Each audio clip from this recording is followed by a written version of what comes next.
Ladies and gentlemen, welcome back once again to another episode of Last Minute Kickout. I nearly forgot what we were doing then. I had to look up for the name of what we were actually doing. We are Last Minute Kickout. We are the table, ladders, and chairs of this fabulous industry. I can no longer call us the Bearded Brothers because, as much of a fantastic name as that is, two of us don't really have beards anymore. Yes, which you can only tell if you're watching the vidcast over on the Last Minute Continue YouTube. Those of you listening to us over on the iTunes or other podcasting links, thank you very much. You get our dulcet tones regardless. But yes, can I just say for the benefit of the podcast viewers, what a fantastic 3-foot long beard you have there, Pete. It's right down to your nipples. It's quite impressive. You're not wrong. I mean, Turbo's just shaved everything. He's now just a melon. Yeah, I'm a smooth baby right here. I don't see why he had to take the t-shirt off to show that he was fully waxed, but yeah, I know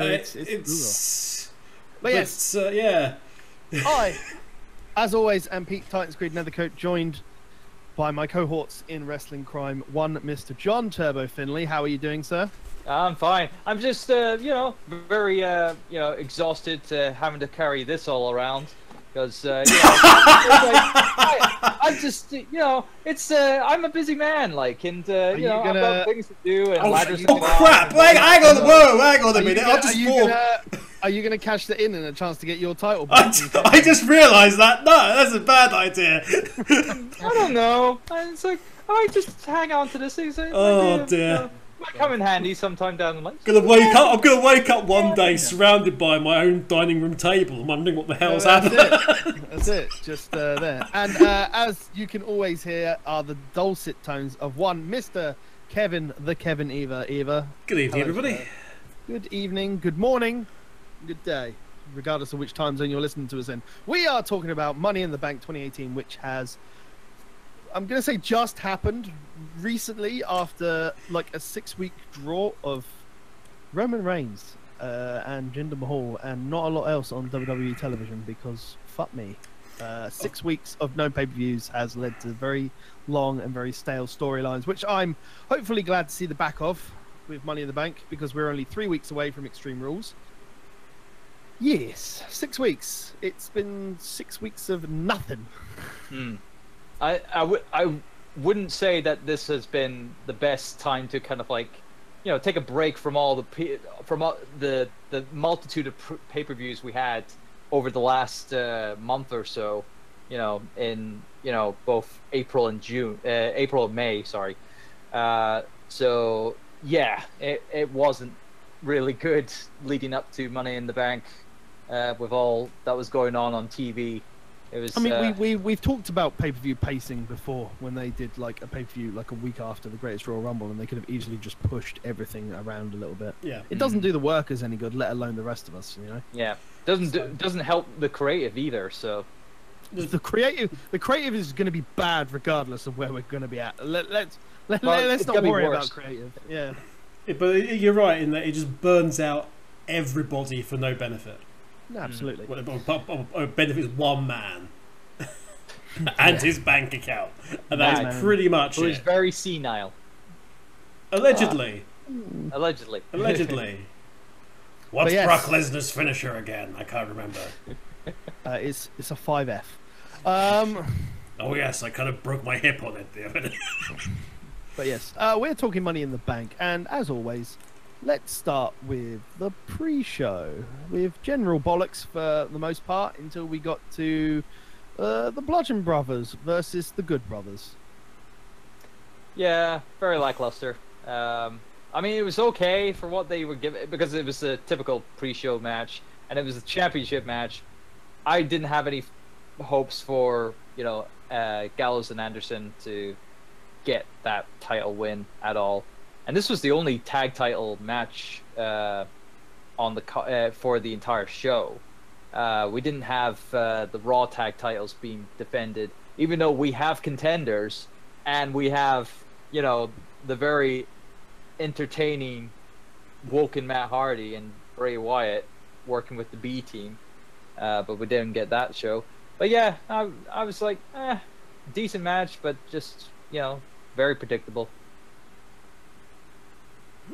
Yeah, I think the biggest problem and the reason why these SmackDown tag titles will never be on the main card for the moment is because the Bludgeon Brothers don't do good mic work. No. Their promo skills are still very lacking. Yeah, it's really annoying because Harper and Rowan in their own rights are very good wrestlers, and especially Harper. Harper head and shoulders above Rowan. Yeah. In fairness. And I understand why they've put them together because we've seen them together for a very, very long time. I get that, but because all of their Bludgeon Brothers promos have all been scripted, it's very obvious, and they're very, very bad. It really is like someone's trying to channel the Wyatt stuff into something that they can do together on their own. But because of that, the mic stuff doesn't work, and they just walk around like just a pair of monsters. Which unfortunately means that because you've essentially got a one-sided vocal feud, because Gallows and Anderson are very good on the mic. They just unfortunately are using what they've got what they're given, which is not very good, and they're not really allowed to use their own creative flow. And because of that, there's no real spark to the feud, and that's why it will linger on the pre-show. Yeah. Your thoughts, Cap? I didn't watch it. I didn't because for the reason that of A, time, and B, nobody in the Northern Hemisphere I think really gave the Good Brothers a chance in this. No. We knew exactly what it was going to be. I think, and for the benefit of time of recording, we are doing this after Raw and SmackDown. I've watched it. I'm going to assume John's watched it, and Kevin maybe not. Nope. So I have a feeling we're going to be building straight up to Sanity versus Bludgeon Brothers. Yeah.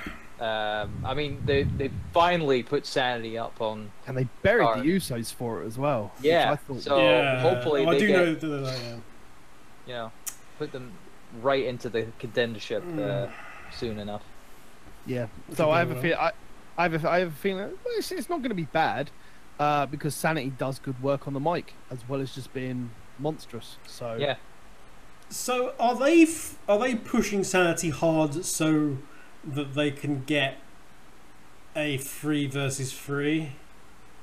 What you reckon? New Day versus Sanity? Yeah, because they're pushing it a bit. Well, rumor is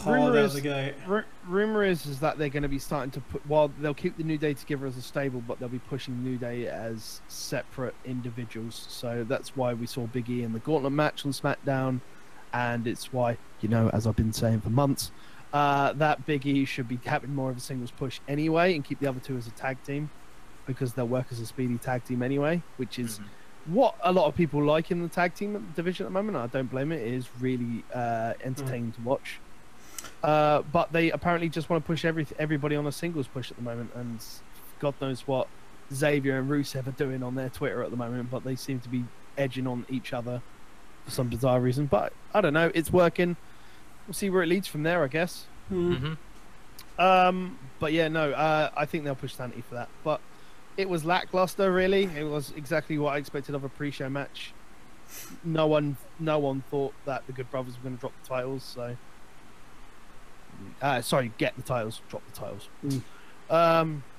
Yeah, I don't know who backstage at WWE has this big hard on for Bludgeon Brothers, but they're just not interesting to watch, which is probably why we saw them on SmackDown do what they did.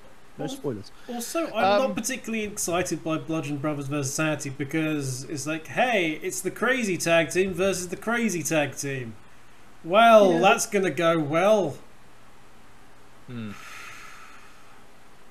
Yeah. Hopefully. We'll see. You never know. You never know these things. It's like they could have some chemistry. You never know. Yeah, chemistry in the ring's good, but when you're still one-sidedly on the mic, it's never going to be good, and you can see that just from the spate that it is now. You can't have one good tag team be very vocal on the mic and be decent in the ring to extreme, and have the other team be decent in the ring only. Like, there has to be a vocal component to it. Like, that's what builds people up. It's what gets people interested, because there's a voice that gets you gripped into stuff. But yeah, less about SmackDown and like the shitty pre-show. And we'll move on to the firing of Big Cass from Daniel Bryan, pretty much just essentially giving him a pink slip at the beginning of the match. Oh dear. Backstage heat versus Captain Hamburger Chest. I quite like this, actually. It was better than their last match, I'll tell you that much. That wasn't hard. But yeah, I like this. It was a really nice psychology. Continued the story.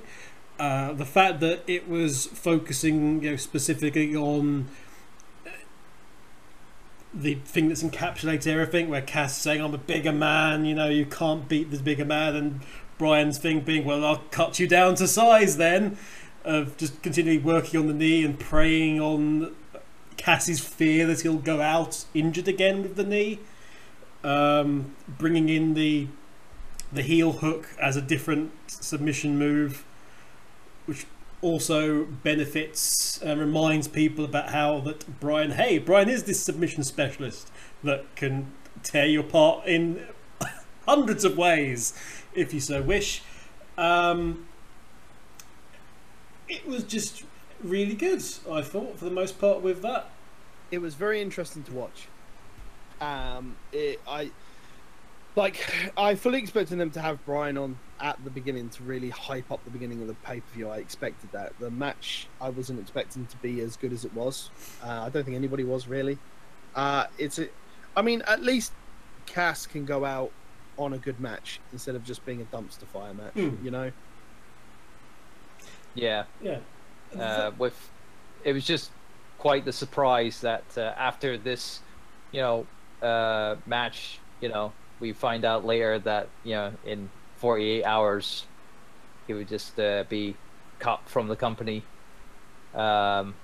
based on just all the kind of like heat that just piled up, that just got to Vince McMahon, and he was like, "Fire him! I don't care anymore." I mean, I guess the biggest thing is that when you have an idea and you go past the writers, and like it's known to everybody that if you think you've got something that you're going to work well, you can go past the writers and try to put it in front of Vince, and Vince will go yes or no. But if Vince says no and you still go ahead and do it, that's one way to get right on the bad side, right? Yeah, it leaves a bad impression. At least if you go over the writers and Vince says yes, the worst you're going to get is a bad storyline, Yeah. It is, though, one of these other things, because how many times have we heard that, even Vince would quite like it to be for the performers to properly take the reins and say, "I am doing this," and go for what they believe in for their character and what have you, and even he said, sometimes you don't say no, and then when you don't say no, it's counterintuitive. It's the whole grab the brass ring. How dare you grab the brass ring thing again? And there's all this other stuff going around about some backstage thing, conflab with Carmella, and that's generally considered now not debunked, but it's generally considered potentially untrustworthy. So nobody entirely knows. There's still a lot of information that contradicts itself. I'm sure we'll hear from the horse's mouth sooner or later down the line. He'll probably be on like Ryback's podcast or something else, and then he'll be on Ryback's one. Yeah. Hey, don't knock Ryback. I met the man. He's actually a nice guy. You've met everybody. Not everybody. Everybody. Absolutely everybody. But yeah, there were some. Again, it was a smart move for it to be the opening match. Crowd was really hot, naturally enough. Yep. Really into it. Cass got to play up to the crowd a little bit, and there was some really nice stuff. Cass he'd done the torch rack before, but doing the torch rack into like an inverted Death Valley driver, I thought that was nice. Then of course did it once, then did it the second time, and then Brian was able to escape the second time because he'd learned. Yeah. He learned about it. Cass being absolutely incredulous on the kick out of his big boot. just walking around the ring, just going how, just he's yelling at the canvas and the ring posts as if they'd somehow tell him the story. I'm surprised he didn't just go into a camera and just look down and he's like, how, you know. Also, one thing I actually did note was when Brian was working over the knee and everything, there did like a couple of dragon screws, and those were smooth, good timing. And the reason I point that out is Cass is bloody tall, and when you're doing a dragon screw on somebody like 7 foot tall, getting the timing right on that from both parties is super difficult. I'm guessing they've probably practiced a lot. Quite possibly. Quite possibly, but we've seen any time you see someone trying to dragon screw on somebody who's like very tall, it's usually an absolute train wreck. Yeah. So that was good. Also, if you hit somebody in the face with your foot, that is not the knee. Brian's finish, going into the finish, is like, oh, he's hit his finisher. No, he didn't. He hit him with his foot. That is not hitting him in the face with the knee. And yet we continue to say it was the knee, despite the fact that it was all the way through. It may have looked like it, but it wasn't. It was more of a claymore than it was. Actually, yes, it was very much very Claymore-esque. But yeah, we worked through, and eventually it came to the point where he got the heel hook in. Did Mr. Bryan? We had some proper screams from Big Cass. He sold it well. I do like some screaming where you genuinely think they are in pain. Not, however, like what he did earlier. Do you guys remember when Brian was in the corner and Cass charged in, and then he missed and he sort of like went headfirst into the second turnbuckle? You guys remember that spot? Yeah. Yeah. For about 10 seconds, 10 seconds, Cass is in the corner, he's like that, and holding his nose, and holding his face. And holding his face. Then the ref came along and said something, and he suddenly went, "What? What?" I'm assuming the referee was like telling her how many minutes they've got left, and then he was like, a couple of seconds going, "Oh, what?" And then back to the nose, and they were just like, I totally blanked that. Yeah, he just completely. Oh, he just completely stopped reacting. He stopped selling to go, what? Oh boy. Lovely one, lovely. Oh dear. But yes, Daniel Bryan wins, and that fantastic prospective talent, Big Cass. We're expecting to see big things from him in the future. Can't wait to see his next appearance on WWE. Indeed. Oh dear. Moving on. Moving on, you say? Moving on. Well, it's alright, we've got the piss break match of Bobby Lashley versus Sami Zayn in the runner for worst storyline of the year. See you later, everybody. I'm out of here. Sami's in pain versus Bobby Blandley. I've got down here.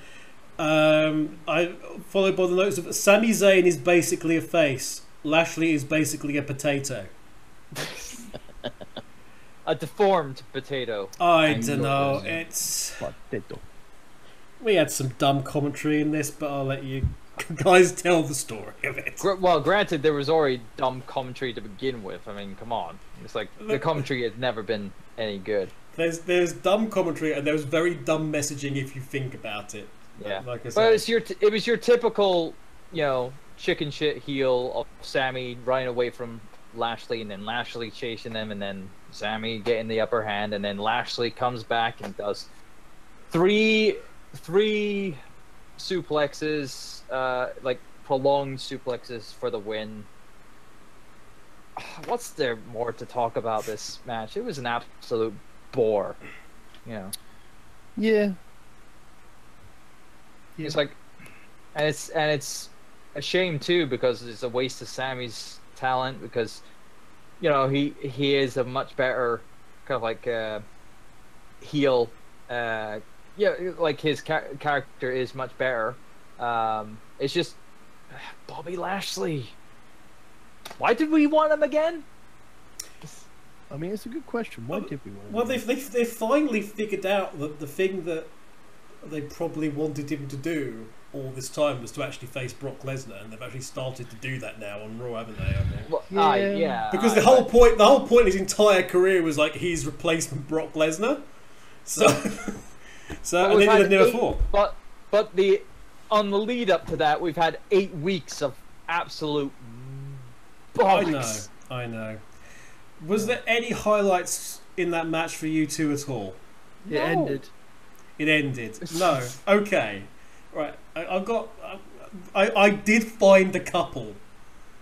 Astoundingly, I found a couple. Please do tell us. So, I like the fact that it was smart of Zayn to go for the count out. It made perfect sense. It's like, I'm not going to beat this guy by any other way. Go straight for the count out. Also, Zayn obviously has now gone off to have surgery because he's got 2 torn rotator cuffs. Yeah, Arms don't work. Yeah, so, bearing in mind he had the dodgy one and the not dodgy one, and the not dodgy one tore, and then they found that he's been going around with the dodgy one, which is still torn. So he's off for goodness knows how long. Hopefully be back by Mania, maybe. Hopefully. And not be funny. The vertical suplexes thing, the delayed stuff, it does require quite a lot of strength from the opponent to obviously go along with the move. So for somebody, it was fine with Zayn because Zayn was light enough as it was. Yeah, Zayn, but it's still supporting your own body weight partly. So for somebody who's got 2 absolutely buggered up shoulders, that was quite cool. Michael Cole with his first gem of the night. The crossfaces right across the side of the face. Where the fuck else would they be? The drop kick. He drops the foot into something. With commentary. Jeez. Anyway, so that was good. Also, it's not so much the highlight, but you've not really thought this through properly, WWE. So the whole point of the thing that really turned Bobby Lashley, but make things serious, supposed to laughing them off, was, having a go against his service for the American military. So he's in there and he's defending the American military and their honour and his honour and the honour of his father, because military men, yes, exactly, and everything else, and Marine 7 and what have you. So here is the final moves. The 5 last moves of Big E will be very happy. The 5 last moves of the match: delayed vertical suplex, torture rack variation, delayed vertical suplex, torture rack variation, delayed vertical suplex. I'm not so sure you really want the guy who's defending the American military to be doing it via torture. I feel as if that could be like something you've not really thought through properly, WWE. Awkwardness. I'm surprised you were able to catch that, Kev, because I'm sure everyone just totally blanked. By the end of the second vertical they had. But it was like a torture rack. Probably not. That. Wow. Maybe think that through if you're doing a defend the military storyline. He was just holding him up like a flagpole. Someone was meant to run in and run a flag up him while he was up his ass. Well, up his leg. Yeah. Anyway, let's move on to the next one. What a dumpster fire! From a dumpster fire into a rather entertaining match. Yes. Seth Rollins versus Elias for the Intercontinental Championship. Yeah, it was a decent one. I've got here 0.5% of the Rock shtick versus, but his knee nails. Say that again. His knee nails. Never mind. There's... I'm just gonna go back and pull the face I was earlier. 1 second. Doesn't work out with her emails, so it's his emails. Gotcha. Ah. Right. But yeah, Elias, Turbo's favourite. I'll tell you what, mate. Like him or loathe him, the man gets a crowd reaction. Yes, he does. I love Elias. I understand that, but I'm just not the big fan. I'll give him this. Did you like he the was honky decent tonk man? in this match? He was. Did you like the honky tonk man when he was a thing? No, I didn't. Is that part but of I didn't like him. I didn't like Jeff Jarrett. I didn't like. If there's nobody liked the honky tonk man when he was a thing. I didn't even like Rock and his open mic. What about Austin? Did you like Austin's guitar? No. Right, so you've just got a guitar phobia. Got it. No, I don't have a guitar phobia. I just don't like shit guitar. Okay. So anyway, I'll tell you. Make a point there, Kevin. I want to hear it. What? You were going to say, in all fairness, and I want to hear that. In all fairness, though, regardless, that walk with Elias crowd shot, that was bloody loud. Yeah, he's over his whole head. This is Chicago, by the way.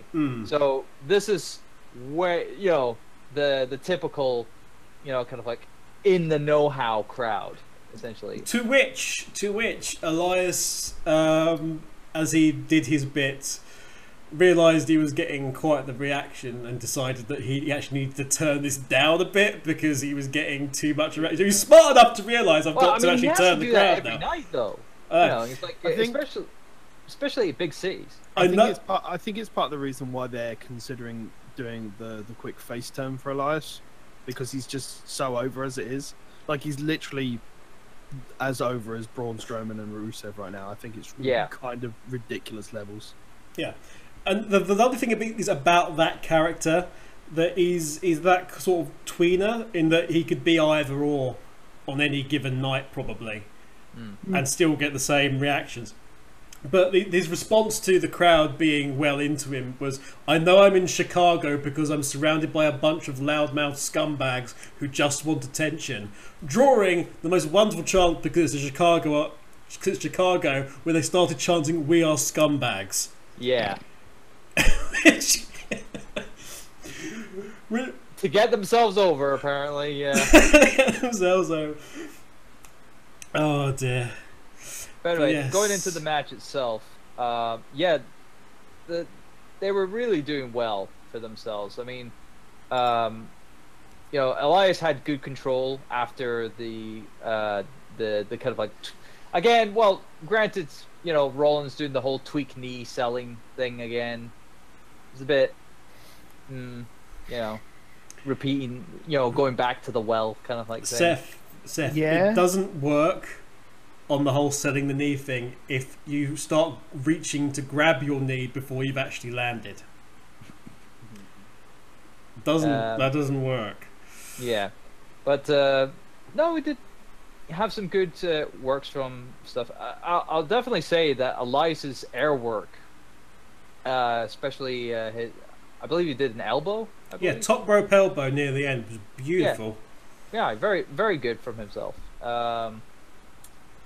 But I just can't really say much more on the work rate that both were, doing for that Intercontinental Championship match. Only makes sense. The only downside was obviously the finish. Essentially, it's like finish was a bit meh. I'll say it's like a typical roll up. No, the finish was a bit random because Rollins was holding the tights. That was the weird part about it. Yeah. Which would be bad karma for him the following night. Indeed. I can't believe for a minute they wrote it like that, but yeah. But it worked out that way. Any highlights in the match for you, Pete? Anything that stood out? Not that I can remember. It's been a while since I watched it, to be fair, and I was quite delirious at the time when I watched it. It's been a busy couple of weeks, I'm afraid. Yeah, I You, think, you mean you were all in green and wearing a mask and had loads of dreads and was running around a ring in a bizarre fashion? Yes. Good. I am the gobbledygooker. Were you booking Ring of Honor at the time or somewhere else? I am the gobbledygooker. Okay. Good news, Delirious. Apparently you're also the gobbledygooker. He said so. Okay. Wherever I may be on the screen. So, yeah. From my side, there was a lot to like in that match. I think it was one of those ones where it was an Intercontinental Championship match where I think it did the Intercontinental Championship proud. Mm-hmm. I like Elias when he's like furious and kind of slightly reckless. When Elias gets mad, he actually gets a lot better. It looks like.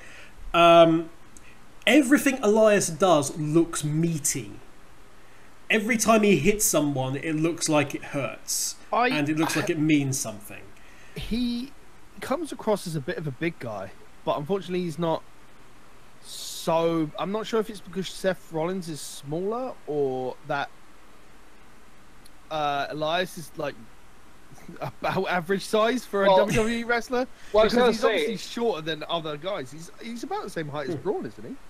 Well, I was going to say he's 6'5", 6'6", I think. He looks like Braun's older brother, actually. His older, smaller brother. But there was some lovely little moments. There's that 30 seconds near the end where Elias was suddenly in control and which was in the lead up to the top rope elbow, was great. Especially Rollins going for a suicide dive to the outside, Elias being smart, sidestepping it, throwing Rollins into the barrier with his momentum, grabbing him immediately, no rest at all, throwing him into the post, no rest at all, grabbing him again, throwing him into the stairs, in, top rope elbow. Yeah. It was intense, it was smart, it made logical sense. You thought Rollins was out of it because of all this stuff, and then that elbow. No one does the elbow at the minute as their finisher, do they? Well, the last one who had it as a sort of semi-finisher was Punk, I think. Unless you count Bailey. Yeah, I was going to say, the only other person who, not on the main roster, but in NXT is Kairi Sane. Mm. That's true. The last time I saw an elbow that, again, meaty looking and solid looking was like Taker. When Taker there's been only a few occasions, but when Taker does an elbow off the top, well, obviously he doesn't do it anymore, but he went through a sort of period where he started doing an elbow off the top, and I think he did one during like the first Shawn match at Mania, and it looked like if he'd have actually made contact with him, it'd have killed him. And it's that kind of level of sort of strength and power behind that. So good. Moving on to, before we leave that match though, Michael Cole, everybody. Number 2. So, Seth just won by cheating. Grabbing the tights. Everybody is talking about how he grabbed the tights. And how, he had to do it. He had to do it, despite the fact he's a face. He had to do it because it was the only way out of it. Michael Cole turns around and goes, the fact that Seth Rollins had grabbed the tights to win, this was an example of the respect Seth has for Elias. Oh, I love this. What the absolute fuck are you talking about, Michael Cole? He's been going to the Coachman land of... we've got Coach later. Analysis? We've got Coach later, believe me. But and then he proceeds to talk about how he's a fighting champion. How the hell does that tally? Cheats to win. He's a fighting champion. Necessary. He's a fighting champion. Oh, I don't know. Cole was... Somebody hadn't given Cole his meds, I think, because he was just out of it all night. All I've got down after that is we cut back after the match ends. to Tom in place of Cole, and it just says, "Welcome back, Tom. Fuck off, Cole." That's the entirety of my notes for that. Which leads us on nicely to Spotfest number 1. Spotfest number 1. The women's Money in the Briefcase match, as it's been Jojo called it that. Yeah, later. fucking dubbed. Jesus, everybody was on their crazy pills in Chicago. But I'll tell you what, Chicago did love, and that's Becky Lynch. They really wanted her to win that. Oh yeah, I think we all did. like to be fair. evident from last year's debacle and how Becky was screwed over last year. They really wanted to have Becky win this year, but nope. I don't think Alexa should have won. I know why Alexa won, But and I understand why they did it the way they did it. yeah, I don't think she should have won. yeah, it was a waste of the briefcase, because for the last one, the briefcase was held for a good long time, and this time around it's non-existent. Just like what happened to the men's briefcase, what was it, 2 years ago with Ambrose? Here's the thing. The way they've been using the Money in the Bank briefcase, other than specific scenarios a la Seth Rollins at WrestleMania, they use it as a trigger to get somebody in a position when something's not working out the way they want it to. It acts as a bullet sometimes to go, well, this isn't going the way they want it to. Money in the Bank time. It's a safety net. Yeah, exactly. They don't need to do it with the women's stuff at the moment. I mean, the biggest problem is that, and we discussed this last time, is that Nia Jax is not working well as the women's champion. Like, Oh yeah, that was quite evident the for way- the last the way 6 she's- weeks. yeah, the way she's flip flopped from face to heel and this challenge to Ronda Rousey out of nowhere. I think it's really all led to just getting the belt back on Bliss, because she's a credible champion, because she's really good on the mic. Now, don't get me wrong, I love Nia. I think Nia does a fantastic job in the ring, but they've made such a joke of her character up to WrestleMania that it's just... And then afterwards as well. Yeah, it's... They just haven't done good things with Nia while she's had the belt, unfortunately, and it's part of the reason why they just have to get the belt off her. And Yeah, I agree. They couldn't give it to Rousey, and it's the only credible way they could have ended the match where both Nia and Rousey still look strong. We also had the situation where you said about it's a safety net. Remember, on the lead out to WrestleMania, it was also a problem because Carmella still having Money in the Bank was kind of an obstacle to their own booking and how they wanted stuff to go, because they wanted these matches to go in various places, but they still had Carmella with Money in the Bank. And they did that completely wrong as well. As we mentioned like last time, that they should have made Carmella be a viable threat every time, and just to make those appearances on the house shows, make the appearances at the pay-per-views, just be there like on commentary if they really need to, just sitting there with the briefcase, even just sitting at ringside with the briefcase. You know how that always brings people out, like, yeah, what you gonna do and all that sort of... They ended up having to sort of fudge that just so that they wouldn't be interfered with their booking for the women's matches. Yeah. In a way, I suspect one of the theories of getting and using Money in the Bank now was it actually takes that possibility. In this case, it takes that possibility away, because we know they want to go this route with Ronda Rousey, and actually having Money in the Bank looming over it would actually, in this instance, be a distraction from what they're trying to do. Yeah, I guess. Plus, it takes Rousey out of the equation for Extreme Rules as well. Yes. Again, sorry, without going into too much, spoilers for the Raw after. Well, let's talk about the women's Money in the Bank ladder match then. You were right. It was a heavy spot fest. by God, the women just taking some of those bumps on the ladders were just Scary. absolutely brutal.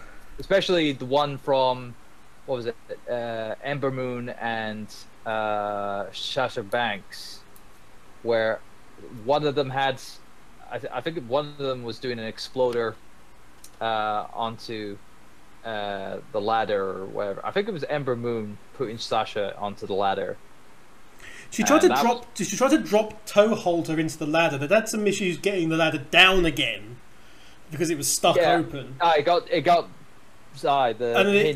Then she tried to drop toe hold. I think it holds Sasha Banks into the ladder, and Sasha sort of blocked it. But it was more out of the ladder's not down properly.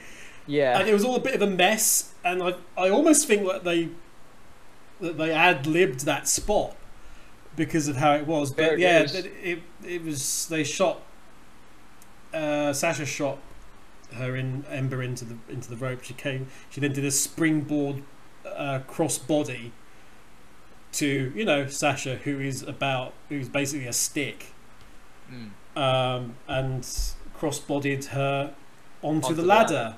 Yeah, which hurts. That's the spot that was. That was the spot I was kind of thinking. It was like but yeah, there was way, the women, especially Charlotte. I'm surprised Charlotte was still doing that after. She's working hurt for almost a month. For 2 months. Working with that ruptured implant. She really shouldn't have been in that match, in that condition.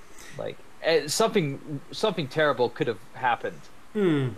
Her going chest first into a ladder, and that would have been bloody painful if that was the case.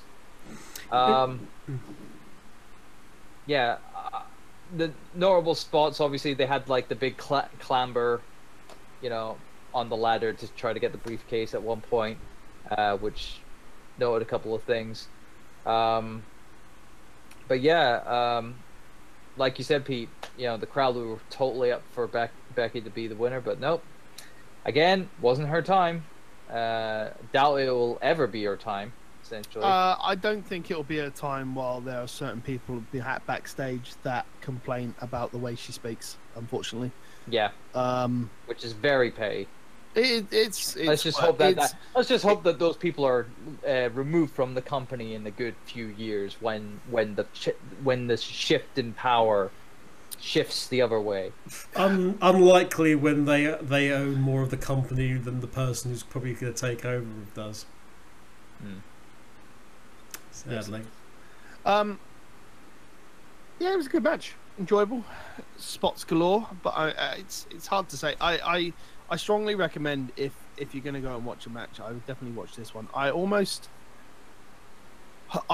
don't want to say don't watch the men's one because it kind of takes the spotlight away from this one just a tad, but it's definitely if you were going to start Money in the Bank, I would definitely skip the first couple of matches and just go straight to the women's ladder match.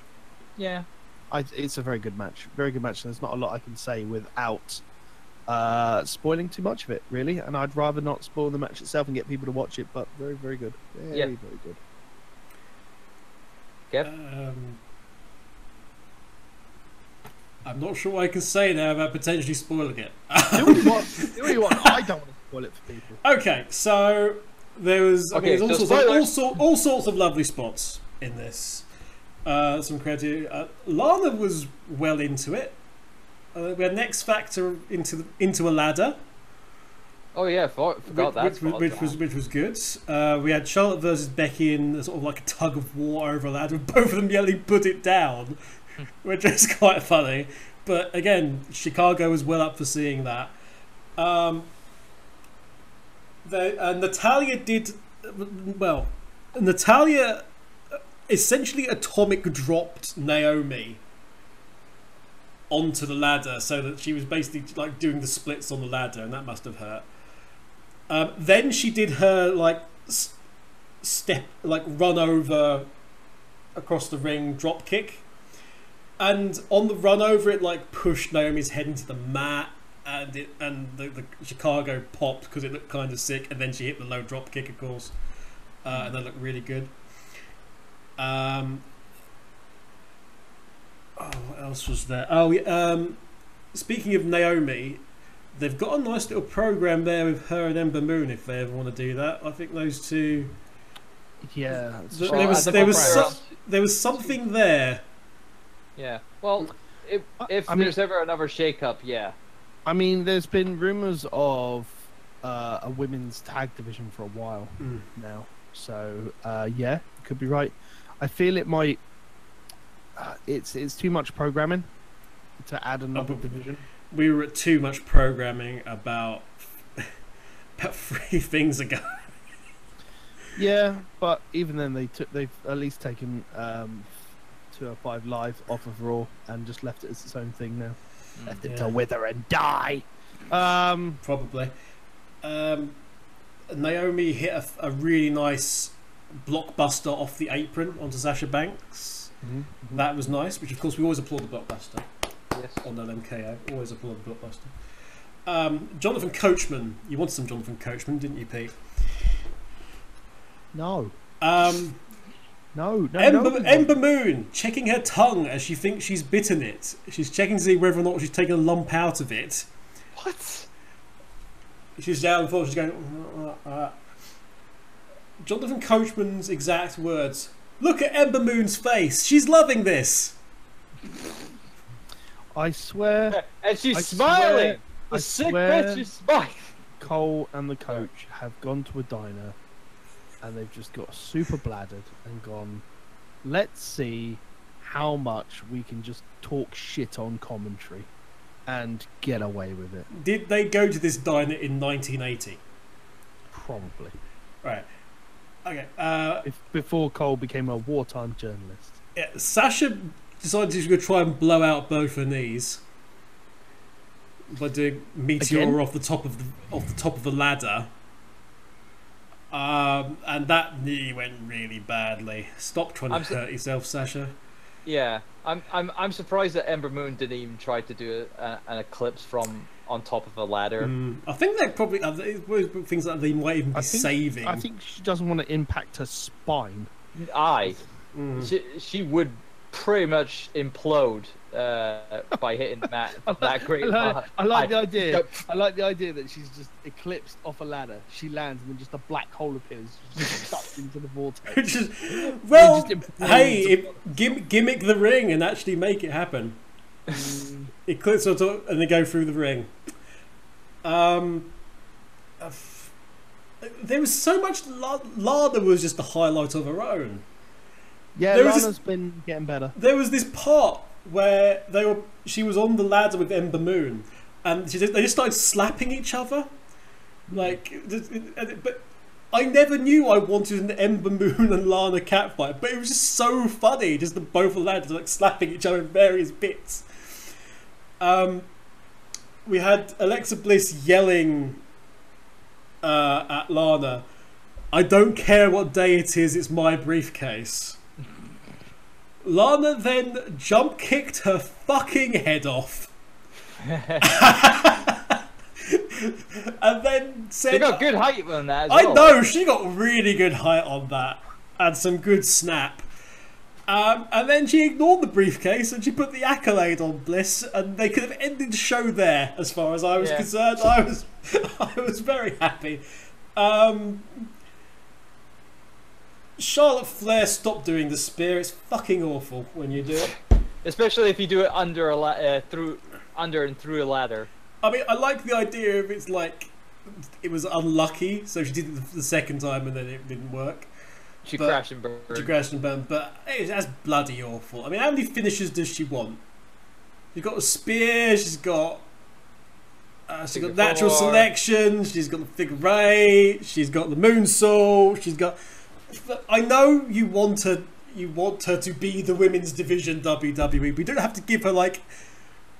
You don't have to give her like every move there is. All she needs. No. Give her the spear. Give her a Superwoman punch. then she could be the female Roman Reigns. She already is, isn't she?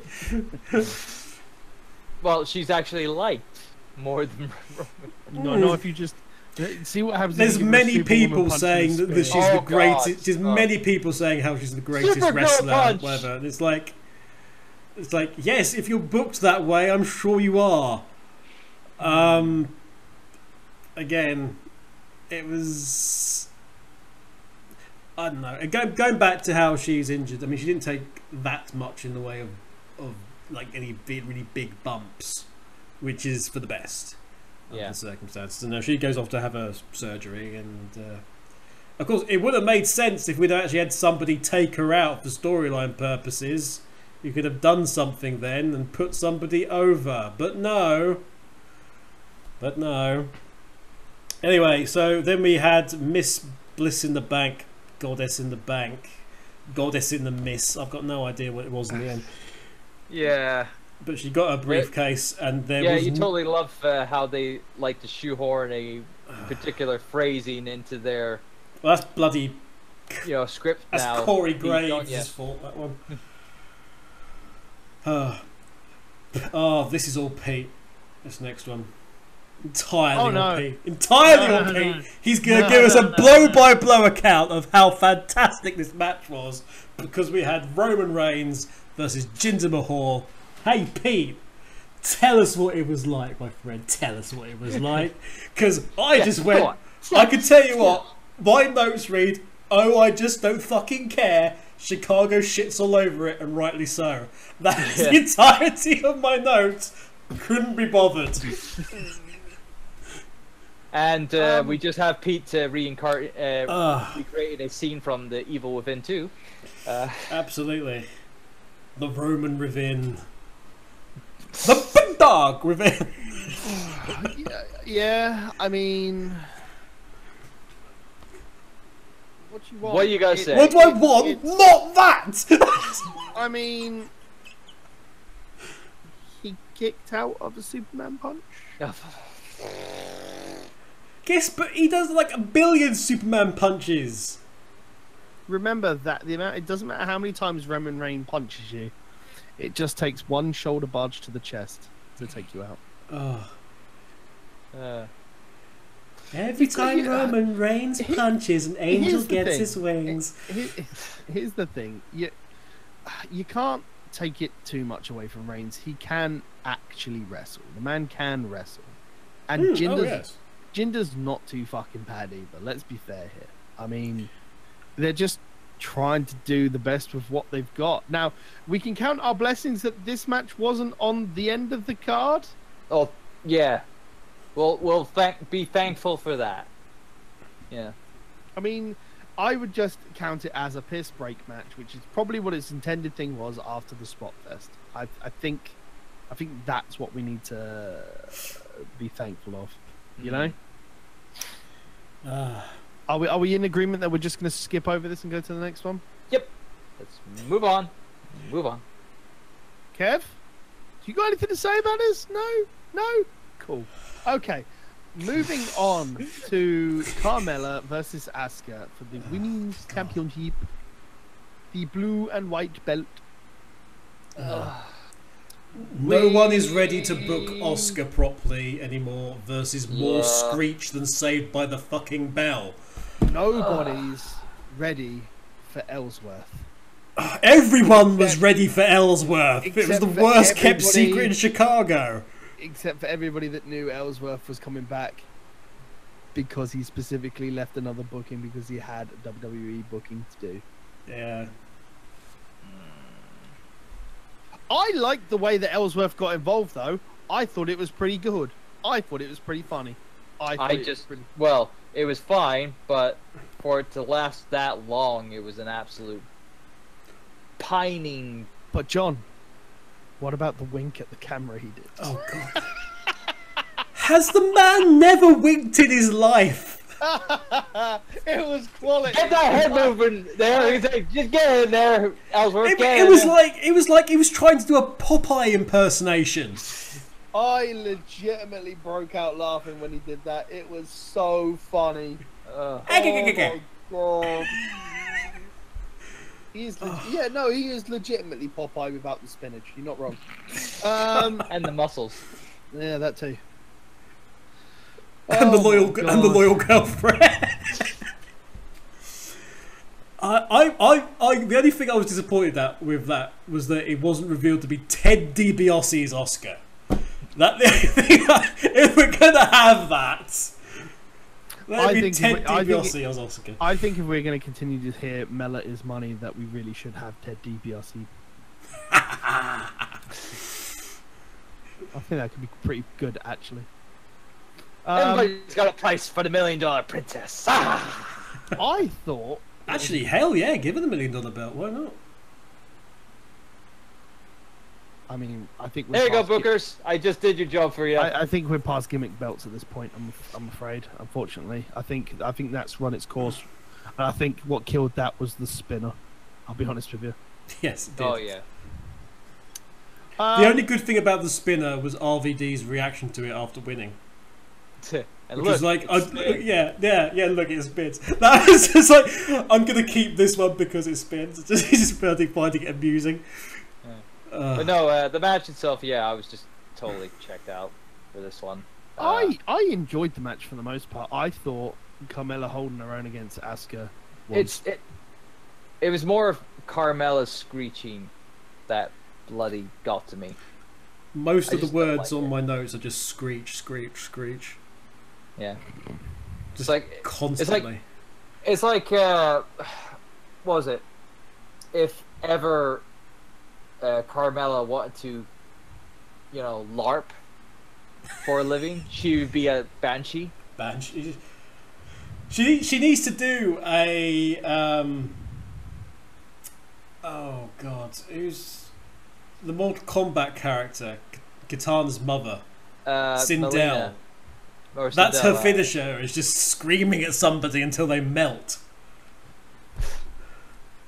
Oh god. There was some. But yeah, I was disappointed with this one. I really just wanted to see Asuka just beat the living shit out of her. No, not gonna happen. She won't. If she's of course gonna not. She's gonna get that belt, it's not gonna be till SummerSlam. They'll give it to her at SummerSlam. It's one of those ones she'll get it eventually. We think, unless but plans are subject to change. Yeah. There was a hint because the conceit of the match was everybody knowing that obviously Ellsworth was going to make. Well, no, not even that, but that if you gave her just an option, Asuka would just beat the shit out of Carmella. Oh yeah, if that was a shoot fight, Asuka would have killed her. There was some really nice moves in there. We had a knee bar. Don't really see a knee bar that often, which, by the way, is number 403 on Chris Jericho's list. There was a victory roll from Carmella, which counted by Asuka for 2. Asuka then rolled forward into position in front of Carmella and then did a kick in the face, and that was really nice. Yeah. And right at the beginning, when Asuka finally got some proper offense in, she suplexed Carmella. I almost thought practically out of her singlet. she just suplexed her so hard. But yeah, it was all rather. It made Asuka look silly. Oh yeah. Because she just stood there like an idiot. Yeah. That's what annoyed me the most, was just her just standing there, just waiting for something to happen. And then, it takes like an ice age for it to happen. It's ridiculous. No one is ready. So, what we learned after this match was that nobody is ready for Asuka, including apparently Asuka. Yeah. Which is not something I was expecting to say before I watched this pay-per-view, but apparently that's the case. Sadness. Moving on to a phenomenal, pun intended, match of AJ Styles and Shinsuke Nakamura, with an entrance that still had Chicago singing along to it.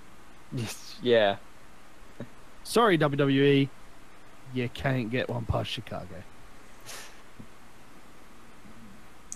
I thought this was a pretty good match. Not a complete barnstormer, but in the recent lineup of Nakamura and Styles matches, it's definitely the best.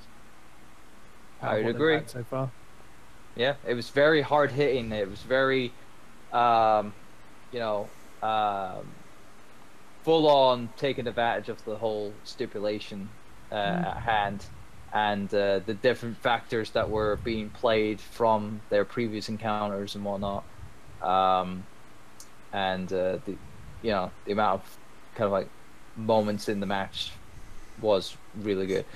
It's just a shame that the night prior, we had something that was just marginally better, because it had a much better kind of like storyline going into it, and that was the Chicago street fight with Ciampa and Gargano, which is freaking amazing. Which, by the way, if you do go check it out, just watch that match alone, and you'll love what happens in that match. Even though, some people might not like the outcome, but the story that was told during that was amazing. Not that I'm saying that this Nakamura AJ Styles match was not telling a good story either. I'm not going to say anything about it because I think Pete would I haven't watched it. It. But there's some moments in there in terms of heel work specifically, and if you've seen the match, you'll know exactly what I'm referring to, which will go down as iconic. Iconic pieces of heel work and face work as well. And storytelling. It was just from what I'm hearing, the Ciampa and Gargano stuff is tending itself to be a very fight forever kind of scenario. Like they'll just be the forever bitter rivals. Is it Gargano now with 3 5-stars in a row? Yes, Gargano. I don't know about if in a row, but he definitely has more 5-star matches in WWE than anyone else. Pay-per-view, I think it's 3 5-stars from Meltzer in a row. Unprecedented. Yeah, it's insane. Yeah. So I like this match. Yeah, I definitely liked the stuff that was leading up to the end. That Styles clash from the steel stairs, that was really good. Granted, we have seen that spot before, but yeah, very good. And then, leading to the finish, where Nakamura stayed down for the 10 count after a phenomenal forearm through the table. It's just a shame of how it all leads to Nakamura losing 6 WWE Championship matches. But it's because the announcer didn't speak Japanese. It was very unfair to Shinsuke Nakamura. Clearly. Clearly. Aye.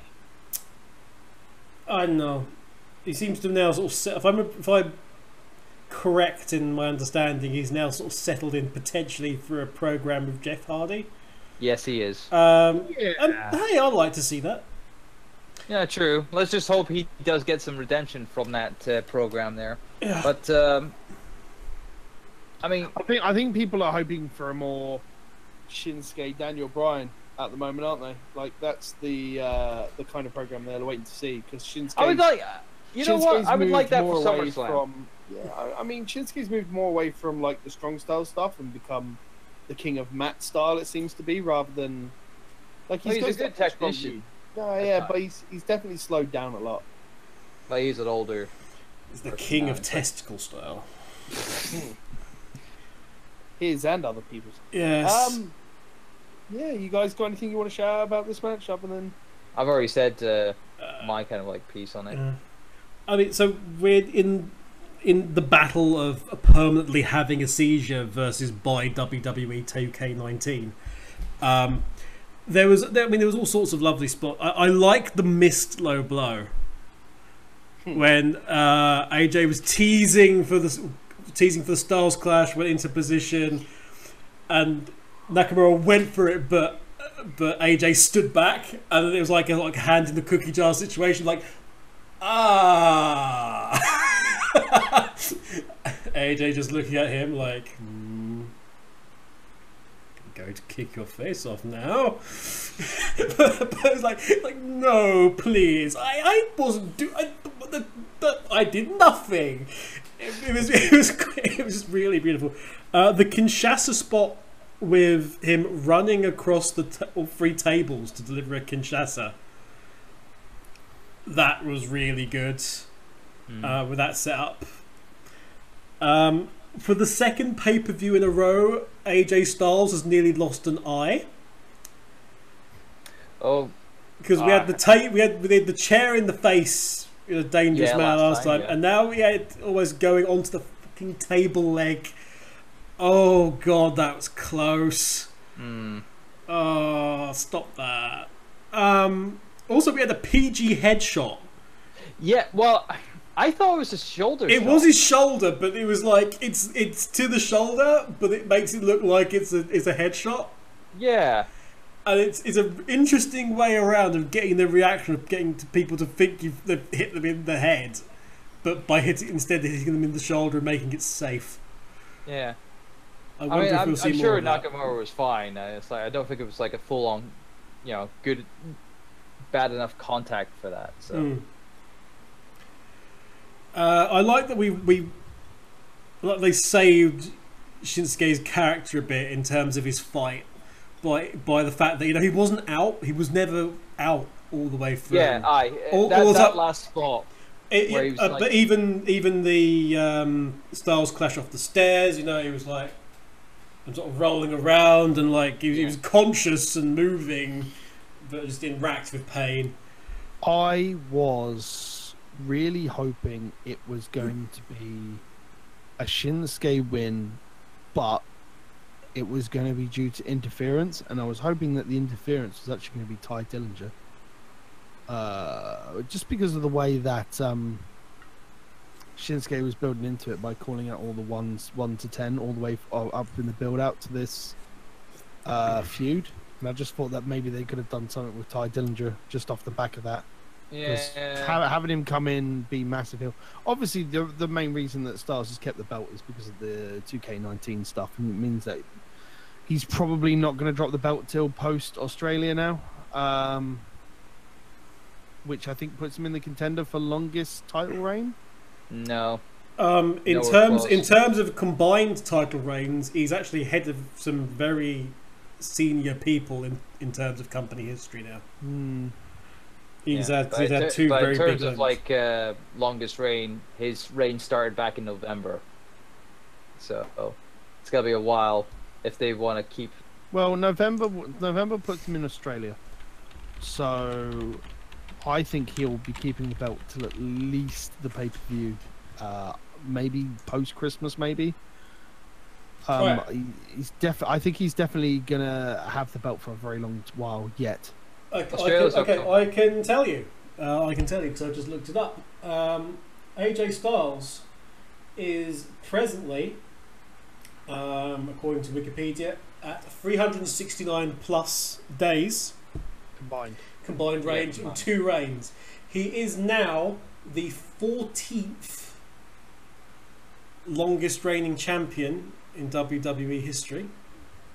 He is ahead of The Rock, Diesel, Kurt Angle, Superstar Billy Graham, Ultimate Warrior, Yokozuna, Bradshaw, Undertaker.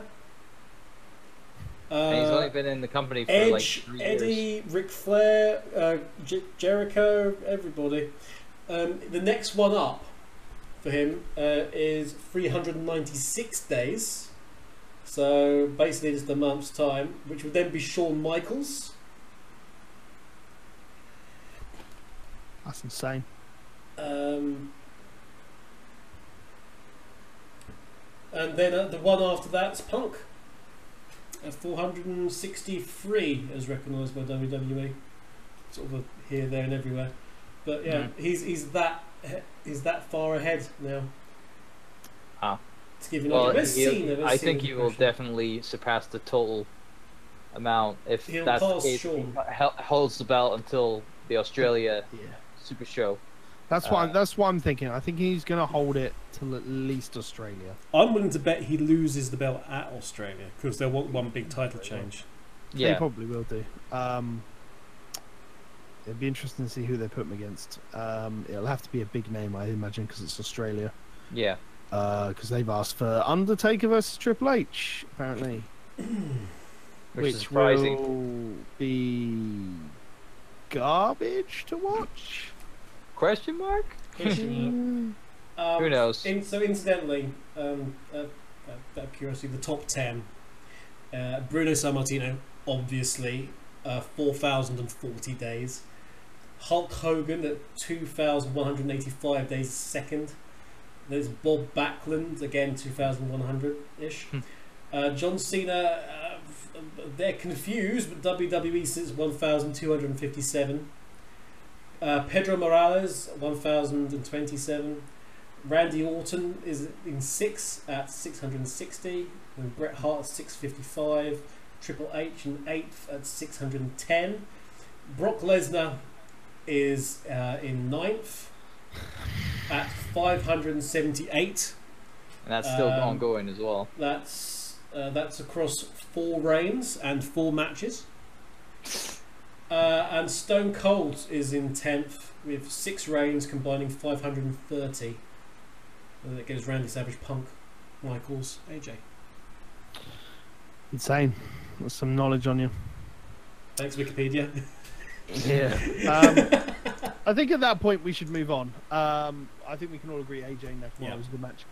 To a match which was reportedly knocked off the main event spot of the card. Nia Jax and Rousey. And I mean, we talked about this earlier on in the cast. Yeah, this was the most built kind of like match, or heavily built. It's because it came out of nowhere. Yeah. As well. And it was a big name. It's like Rousey's first singles match. It was for the title as well. And is it off the back of Rousey going into the MMA Hall of Fame, or is that just soon? For UFC Hall of Fame, I think it was before that. Yeah, I think that was announced. I know the news. I know the news has been leaked that she's doing it. I just wasn't sure when it was happening. I think it's the next month or so. Yeah. I know it's before SummerSlam. Which is probably why she's off for 30 days, I imagine, to get that and just do all the publicity for that. She's also got a new movie out, so that's another reason why. Right. That'll be why then.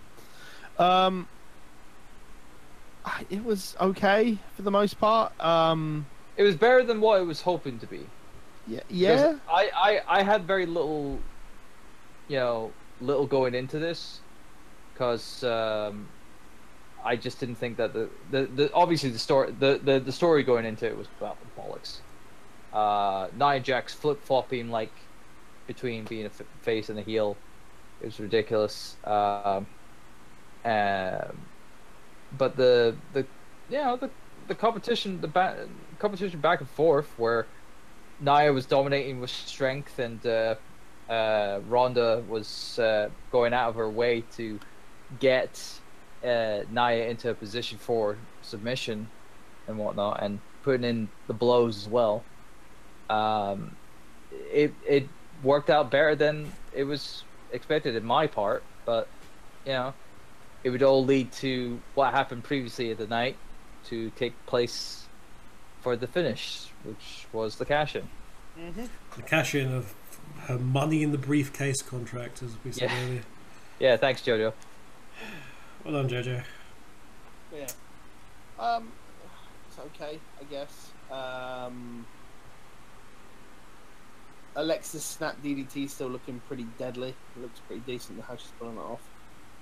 So I'm liking that. Yeah, shall we just move forward to the Monster in the Bank? I think we should. Yeah. Move forward to the continuous push in the bank match. The Spot Fest number 2. I really wanted The Miz to win this, unfortunately, but well, there was a number of people that I thought could have, I mean, Miz, Samoa Joe, Kevin Owens. I mean, those were the 3 that mainly came to mind when the thinking odds-on favourite that people had to win this was Samoa Joe, mostly because they thought he could do a lot of his dastardly evil promo work with the briefcase, which is entirely wrong. No, it would have worked fine with him. Yeah. But we just. But they gave it to Braun, who's because Braun needs a reason to go and destroy people. I mean, it's like we can't have him carrying that trophy and that greatest Royal Rumble title belt. So not after they threw carry something else instead. I know. Let's let him carry a briefcase around for the next. Not after they threw McIntyre into it, though. Yeah, it's ridiculous. I will. I didn't mind the match. Yeah. I don't think the right person won. I think is I think is what we could generally say. Yeah, I could definitely say that. And I will say this as well. Kevin Owens is the star of that match. Well, that 20-foot ladder bump. Yep. The man knows how to sell, knows how to bump, and knows how to sell it afterwards as well. Yeah. The man knows how to thank management for a multi-year contract. He definitely he's worth every penny. Oh, absolutely. Every penny. Well, the man's good in the ring. The man is good on the mic. I mean, did you not see his interactions with New Day and whatnot, trying to converse, trying to gang up on Strowman? Yeah. But and then getting outwitted by New Day. What I'm saying is that Owens has paid a lot of dues and has done really a lot of stuff that he hasn't wanted to do for the benefit of what Vince has asked him to do. And I mean, Vince has essentially paid him off by giving him a multi-year contract, which is not what a lot of people get, essentially. No. Company man KO wants to end his career there. Been open about that. No. The man wants to look out for his family, and he's making the right call. If he keeps taking bumps off 20-foot ladders, he'll be ending that career there a lot sooner than he might want. Also, seeing that Kofi was the obligatory, member to be put into the match. I liked the sort of the cloak and dagger actually in the run up to that. I like the fact that we still didn't know, and it was kind of evident but that Kofi would be the selective member because he's the more agile and being able to do the spots well enough. I mean, not that I say that Big E can't do the spots. He can do the spots. By God, if he was in that match, he'd probably be putting that way too much He'd be risk. ripping ladders apart. But no, I'm just thinking about like his dives out into the outside of the ring. It's like we don't need to give him any more opportunities to hurt himself. Yeah, that's why we didn't want him in this match. But thankfully he wasn't. I mean, it goes back to that thing though that Pete was talking about at the beginning, and how it did. The story is obviously that they're now looking for sort of singles pushes for people, but you came into the pay-per-view not knowing who it was who was going to potentially get this singles push, and you sort of sat back and you thought, actually, I don't mind who. If they could all get singles pushes, and I'd be very happy and just keep them still as the New Day, because that's what they want to be. They want to be the New Day. They have specific goals that each of them want. They're marketable, and I'd like to see them each hold a belt while in a stable as the New Day.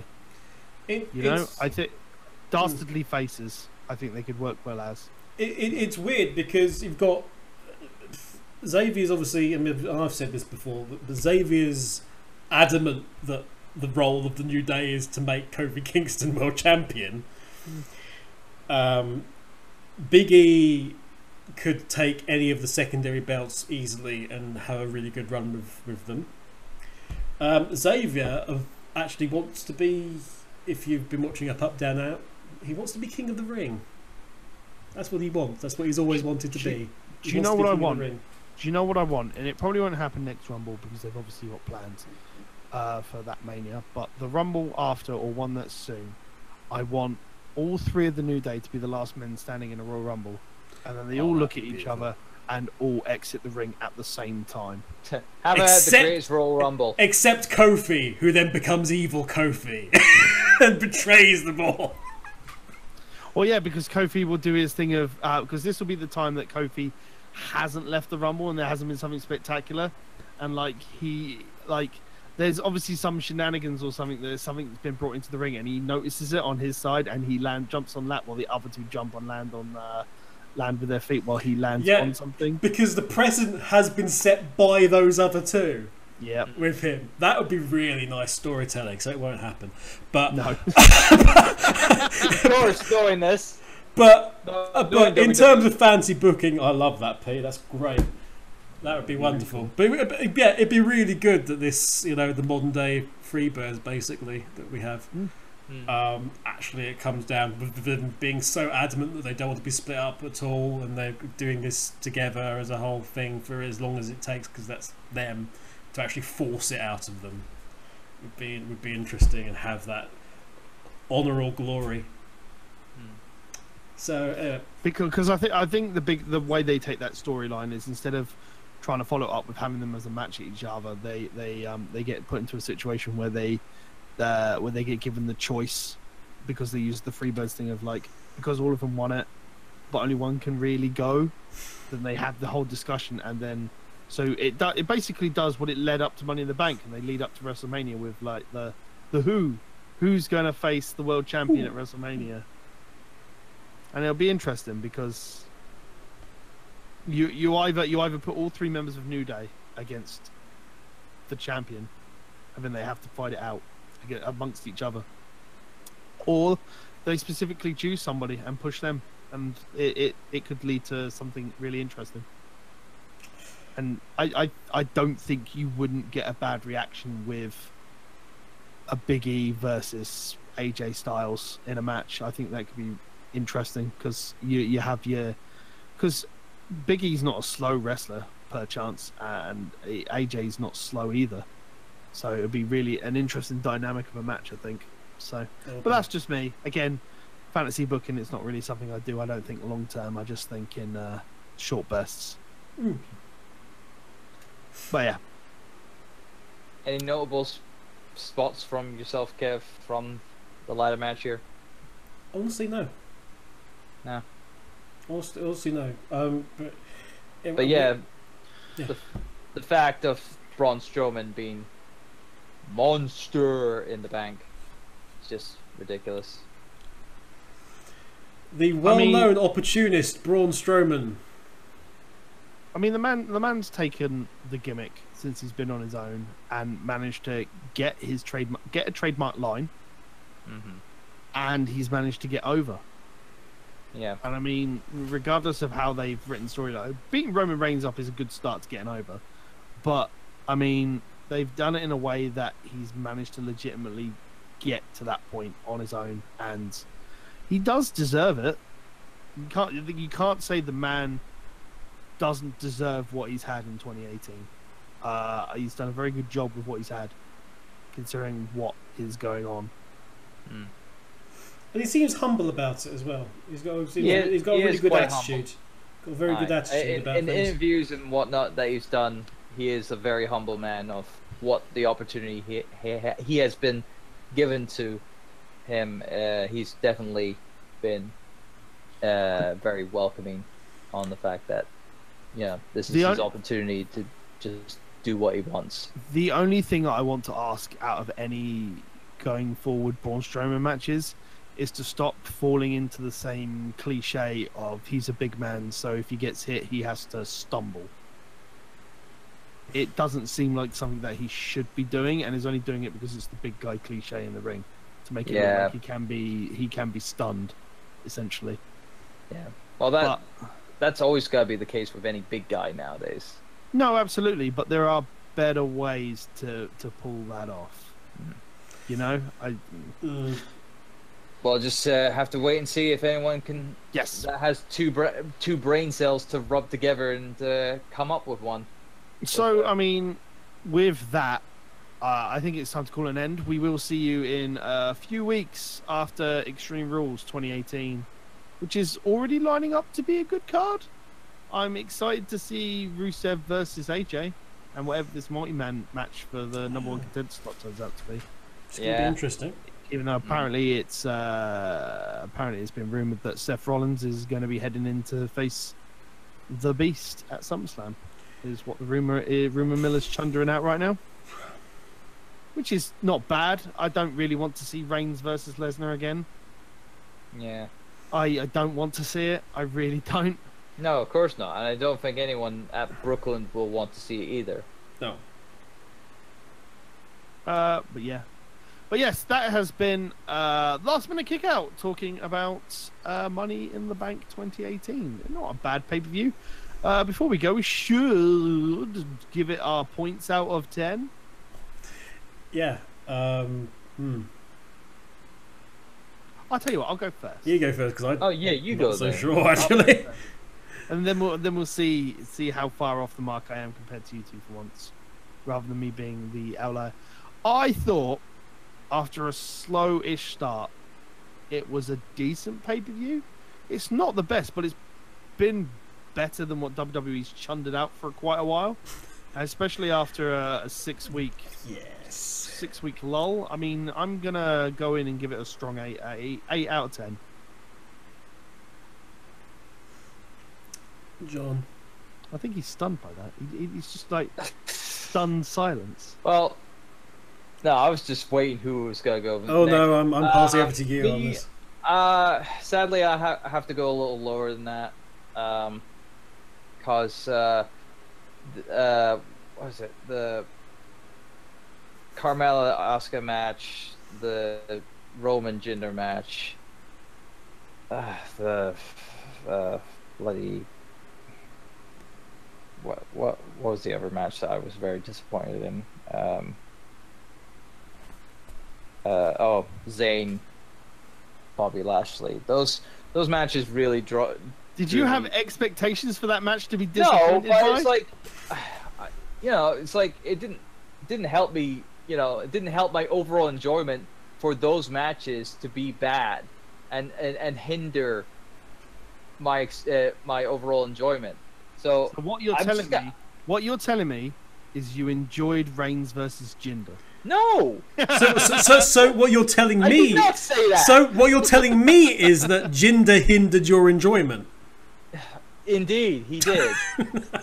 He hindered it massively, along with Roman Reigns. But anyway, I'm saying 7, which is just slightly lower. 7's not a bad number though. Yeah, but it's like it's like I just felt that those 3 matches definitely just made the overall show a little less for me, but not by that much. It's just, it's the problem with me is obviously I watched Takeover beforehand, and that was a much better show, and it was shorter too. So, but we need like 12-hour pay-per-views. It's the way of the future, apparently. I am going to concur with my good friend from Scotland and say 7. I'm an outlier again, and I went first. I was mulling over 7. The way I like to think about it is if you split it down and give a match like up to 2 points. So it's like 0 if you're like a 0 if it's awful, 1 if it was okay and as a passable good match, and 2 if it was this is a good match, proper match, no problem. There's enough there that it was a entertaining pay-per-view. At the same time, it wasn't without duff bits. So I would say, I guess 7 is nice somewhere around it. But there was a lot to enjoy. Yeah, commentary was rubbish, but a lot to enjoy. I definitely had more of a good time with it than a bad time. Yeah, just drown out the commentary. As you said, Pete, compared to previous episodes on LMKO, this is a really high score. Recent one, so. But yes, thank you very much for watching stroke listening wherever you have been with us on this nice little episode, either YouTube or the iTunes links. If you're watching YouTube, I'm sure the links to iTunes will be in the description below, provided by one Mr. Kevin Eva. That will symbolize all the socials on the screen. As always, I can be found on @TitansCreed on Twitter. John can be found on @TurboXLR, and Mr. Kevin can be found at @TheKevinEva. We all have our respective YouTube/Twitch stuff that is available to watch as well. We are on there frequently or infrequently, depending on our time schedules. Do try to be around. We do talk nonsense in great amounts of deals. You've just listened to 2 hours of it. You should know by now. We've been doing this for 2 hours already. Jesus. Thank you very much for watching and listening. We'll see you for Extreme Rules 2018, and until the next episode, we will see you next time. Bye, guys.